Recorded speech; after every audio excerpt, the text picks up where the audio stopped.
And what we found out is that successful businesses, they don't look at their business in terms of software silos. Again, the software and the automation pieces, those are the tools. So they're the things that put in place to make their business successful. So what we found is that there is essentially what we call the 4 pillars of success. And by focusing on these 4 pillars of success, everything else falls into place. As you work on one pillar, it might be a software implementation. It might be a new hire. It could be a number of different things. But if you learn to look at your business different, frame your mind differently on your business, I think you're going to see a lot of interesting opportunities for success. And what I like to do is go through these 4 pillars one at a time because they're permeating what we're doing. In fact, if you look at your agenda, you're going to see the 4 colors and the 4 pillars. All of the classes have been organized in these pillars. As we develop features, we're organizing in those pillars. So if that color scheme is new to you, you're going to see it a lot in there. And so that's why, to me, it's very important. Now, the first pillar that we talk about is organizing your business.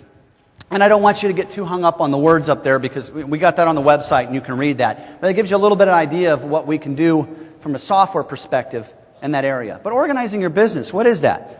Well, for one thing, it's getting your invoices out the door in a timely manner. We've had people come to us not using an automated solution, taking over 100 days to get an invoice out the door. Wow. Now, how do you keep your doors open if you're not getting paid? And of course, people aren't going to write you a check the minute they get that invoice. So that's something you've got to get done. Getting your accounting organized. Having numbers that you can trust.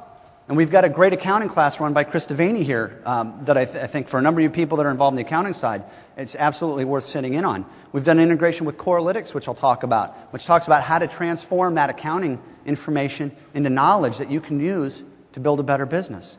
But if you can't trust the numbers, if your codes aren't set up in a way that makes sense, you can't take that next level. So organizing is about all those core things that you've got to do. Capturing your technician time, because you can't get paid if you're not capturing time. You've got to know what's being done and the work that's being done. So that's what we call the first pillar, is organizing your business. Now, organizing, as I mentioned, more than software. And I think this is a good point to talk about two things that could greatly affect your business model. The first is a conversion of voice and data. How many people here consider themselves doing voice? Whether it's old telecoms, voice over IP, excellent. Now data? Both. Okay, all right, that's great to see the hands up for the both. The reality is what we're seeing, and we have an interesting perspective. I think most of you guys, well, not most of you would know probably, some of your old timers. And we've got, I think Copper State is here, and they've been running us since '88. So there's some people who've been running for a long time. We got started on the telecom side, automating teleconnects, right? We're going out and selling big PBX systems and big phone systems and servicing the phone systems. That's really the origins of the product you guys run today. So we've got a lot of long-term telecom customers, as well as a lot of IT customers. So we have a unique perspective on what that looks like. And really what we're seeing, they're melding. That's why I love this smoke image, besides the fact that I love colors. I think it really kind of picks up on it. The differences, they're not black and white any longer. They're merging. And if you're doing voice or you're doing data, but you're not doing voice and data, I think there are opportunities being left on the table.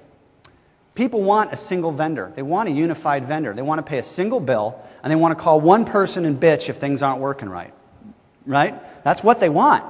From the data side, if you guys are strictly data, you've probably got a lot of technician experience. It's very valuable to make the switch over.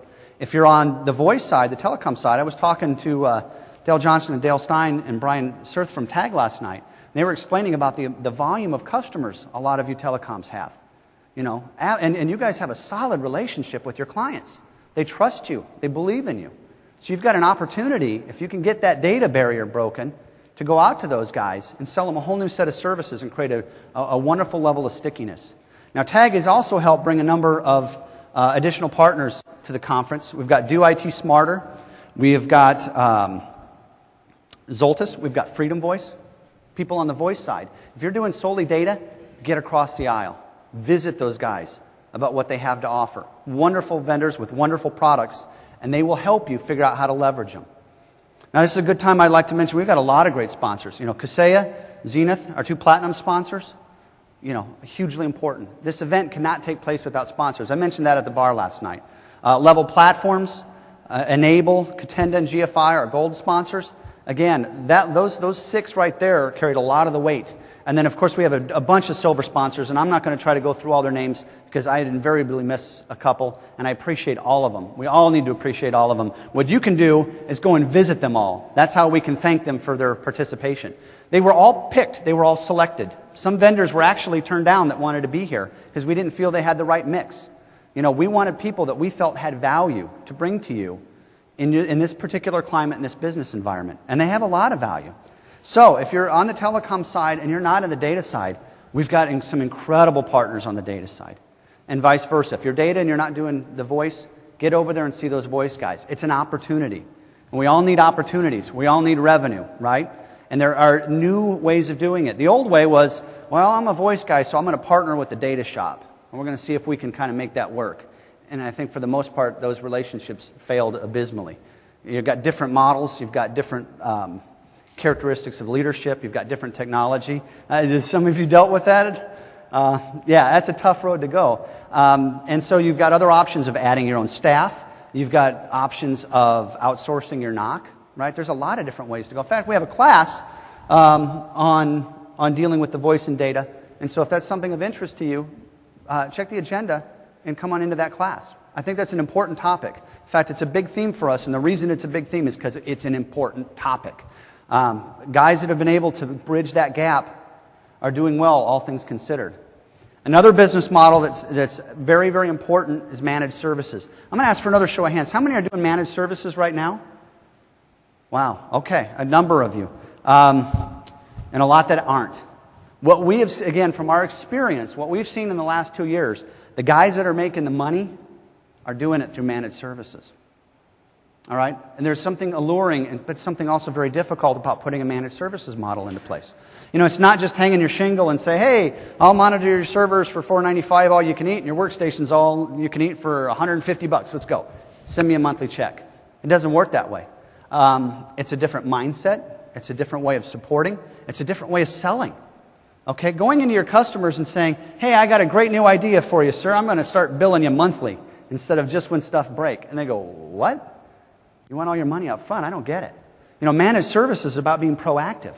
In a lot of cases, you're going to use tools like the RMM tools. When we've got a wonderful, we've got the cream of the crop of RMM vendors here to talk to about their automated solutions. You know, we got automated backups. Of course, you got virus checking. You got patch management. You've got finding problems before they're problems and fixing them. Our Tigerpaw integration with a lot of these guys, you know, they can throw an alert in their RMM tool. You can know about it and fix it, and your customer has no idea. So it becomes very important to be in front of your customer. We recommend minimum quarterly face-to-face meetings if you're going to a managed services model. You might want to even consider more frequently, but a minimum of quarterly. You also need to make sure you're putting reports in front of these guys. You're telling them what you're doing. You're showing them the value of what you're doing. Otherwise, it's out of sight, out of mind. And somebody else is going to come in and say, what are they charging you to monitor those workstations again?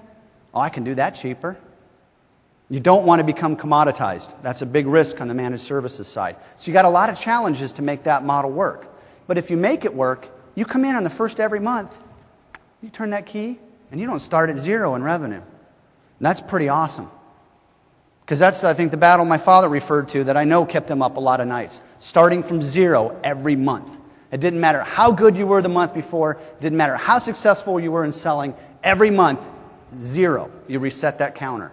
And that's a tough way to be. It's a very tough way to be. If you're thinking about ever getting out of your business and you want to make your business worth something to somebody, one of the very first questions they're going to ask you is, what does your recurring revenue stream look like? Do you have an annuity model? Because that's something they can count on. That's something that can be valued at a multiple. It's very important. We've got sessions. You know, we've got sessions on managed services, transitioning to a recurring revenue model. We've got a session on that.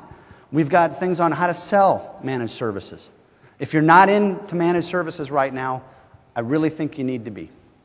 I'm not a believer in a 100% model. Some are. I think a mix is good. I think some break-fix is good. There's certainly some project work, which is very difficult to fit into that model, and you'll get different philosophies. And I encourage you to research and learn and explore and find out what fits for you. But you need to have managed services somewhere in your product mix. And we'd like to be the guys to help you make that happen. And we've got other partners that would love to be the guys to help you make that happen.